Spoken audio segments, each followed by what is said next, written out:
10 children meeting untimely deaths in unsolved cases. The loss of a kid by a parent is among the most sad events. As families treasure the innocence and curiosity of youth, children stand for everything that is positive and uplifting about society and the future. But regrettably, some kids are taken out of that time too soon. The tragic deaths of these 11 young individuals were not their fault.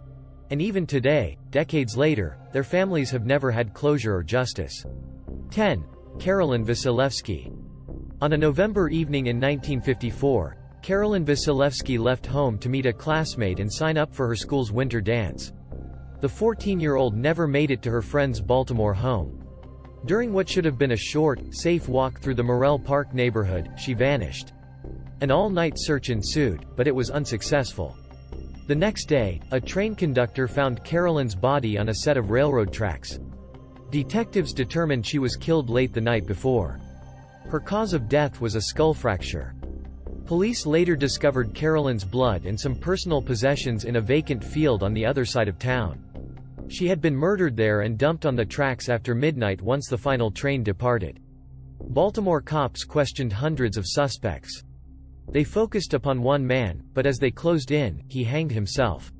When cops found his body in a city rail yard, they saw he died with a view of the very field where Carolyn was killed. While police suspected him to be Carolyn's killer, the link was never proven. Carolyn's memory lived on, though. Years later, her murder loosely inspired the film Cry Baby. 9. Maria Ridulph. 7-year-old Maria Ridulph was playing with a friend outside her Illinois home one evening in December 1957.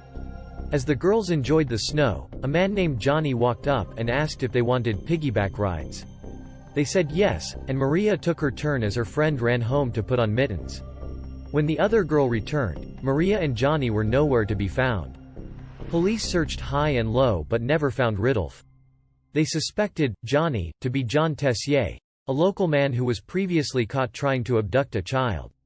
Tessier's parents provided an alibi for him, though.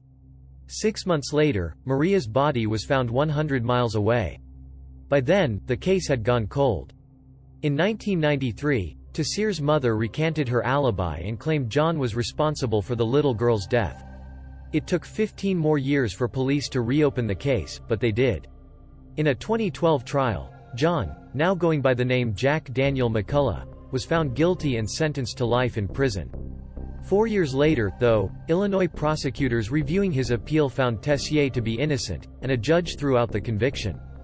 John filed lawsuits against the police and won more than $750,000 for his wrongful incarceration.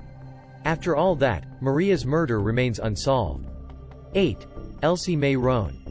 At 11 p.m. on the night of May 20, 1957, a police officer in the small town of West Point, Virginia, saw Elsie Mae Roan on the side of a street. The 16-year-old was carrying 2 suitcases and walking to an unknown destination. She lived with her adoptive father, who worked the night shift for a local company. When he got home the next morning, Elsie was gone. But she was always gone when he got home. She was supposed to be at school. He didn't realize she had disappeared until hours later when she didn't return from class. Cops were confused from the start. Other than the late-night sighting, nobody had seen or heard from Elsie. The suitcases were a mystery too. Neither the police nor her father could figure out where she was going so late at night. 6 decades later, in 2015, police interviewed a man who grew up with Elsie in West Point. Authorities never brought charges against him, though, and the case remains cold to this day.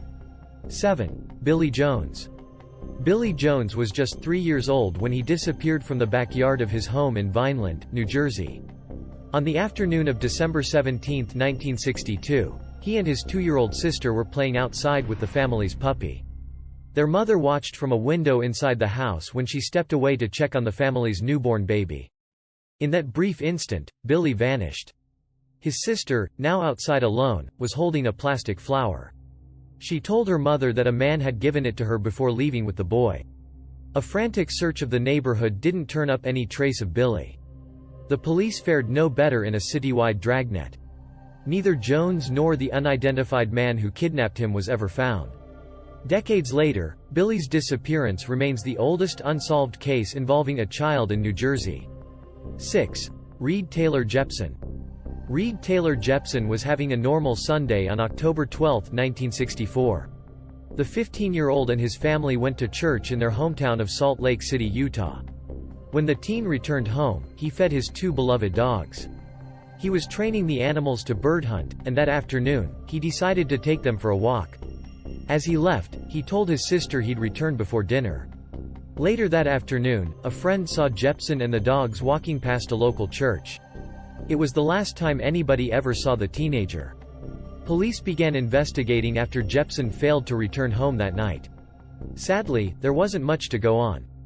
They tried retracing his possible walk route, but no sign of the teenager or the dogs ever turned up. Cops couldn't even determine whether Jepson had met foul play or if he had run away on his own. His disappearance remains a mystery. 5. Debbie Spickler. Debbie Spickler was visiting relatives in Connecticut in the summer of 1968. The 13-year-old girl and her cousin were walking to a community pool in the city of Vernon one July day when they realized they'd forgotten towels. Debbie's cousin turned for home to get them. Debbie continued toward the pool, planning to meet up after the towel run. But when the cousin made it to the pool, Debbie wasn't there. No one has seen Spickler since. Police have never uncovered any trace of the teenager. Years later, not even skeletal remains have been found. Tragically, her mother received a birthday card from Debbie on the day she went missing. In it, the girl wrote that she was being a good houseguest and helping her aunt. To this day, information on Debbie's disappearance still carries a $50,000 reward. 4. Joanne Dunham. Joanne Dunham left home one morning in June 1968 to walk to the bus.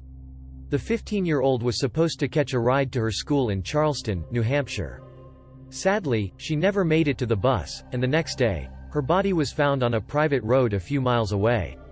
Cops determined Dunham had been sexually assaulted and strangled before being dumped on the road.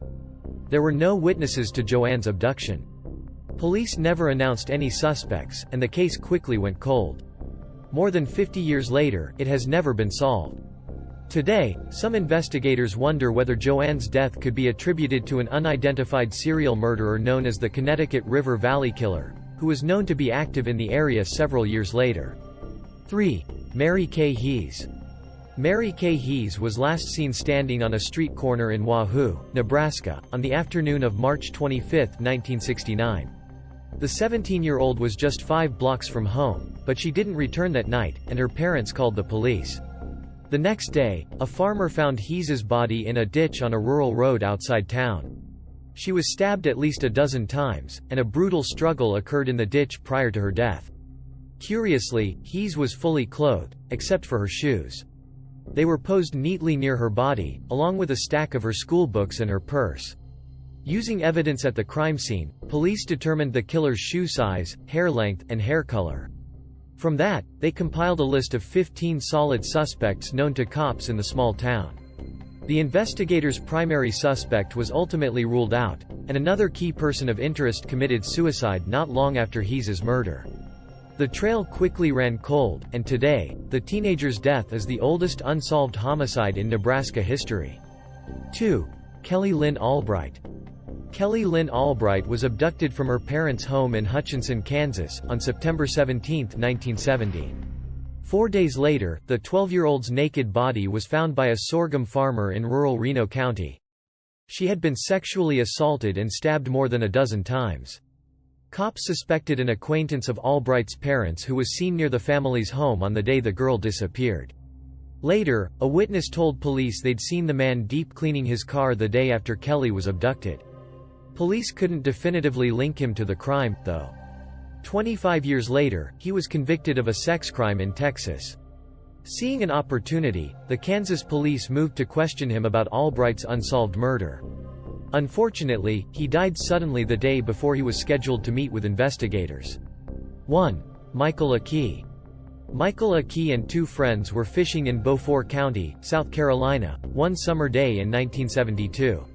While hitchhiking home that afternoon, a man driving a sedan stopped for the boys. 14-year-old Michael got in the passenger seat. His friends stayed behind, intending to pick watermelons in a nearby field. They didn't take much notice of the man. But as the car pulled away, it was the last time they saw Michael. Police had little to go on, and the case quickly languished. 6 years later, workers clearing land in the area discovered a skeleton. Police thought it could be a key but couldn't confirm the suspicion with the technology at the time. In 2005, the remains were exhumed, and the FBI finally confirmed the boy's identity. Sadly, the police never got any leads in the case. A key's final moments remain a mystery.